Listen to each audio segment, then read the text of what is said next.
Bon anniversaire. Oui.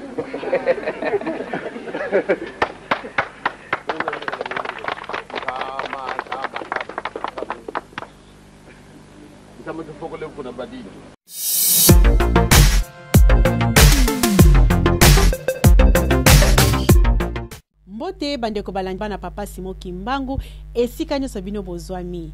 Merci na confiance au Bokope Sakabiso na kolanda reportage sur le kimbanguisme. Lelo omboka nkamba ebongi sami carnaval monene pona lancement ya milulu ya mbotama ya mwana na nzambe papa Dialungana Kiangani Salomo oyo abotamaka na le 25 mai 1916 omboka nkamba. Na yango bandimi balongwaki bipai na bipai bakutana kibongo oliboso ya ndako ya tata mokonzi ya Bule pe mokonzi ya Lingomba tata Simon Kimbangu Kiangani. Kasi ye azangaki pe liloba te pona kopesa na bana na ye na mokolo mwango. Tolanda biso moko na miko ya papa Lando Alfonso. Mois de mai, yo bozo kisaka mère. Mois de mai, mois de mai, mois de mai. Voilà. Et yo kani. Siko tokome na esika wana. Yemoko. Tata Nzambe alobi ke mona likolo awana senini yango kato senga na mabode nini susu biso nde olingi kimia oyo ezali ntango na biso ya bana ya Nzambe toyokani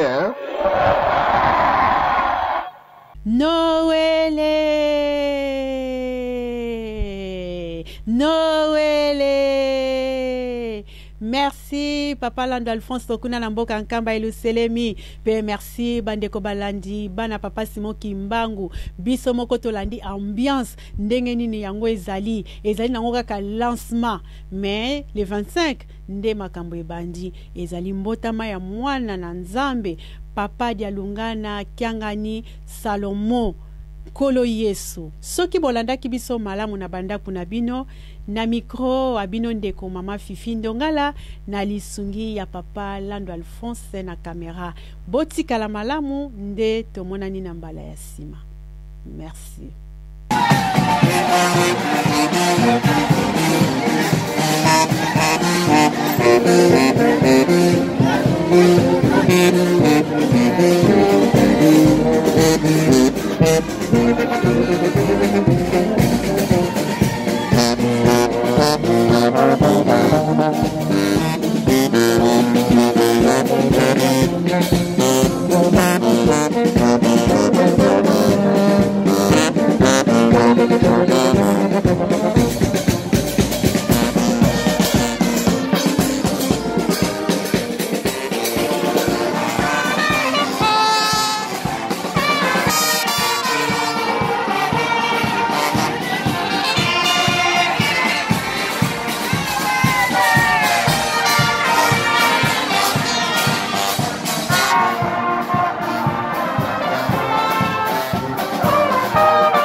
mayele.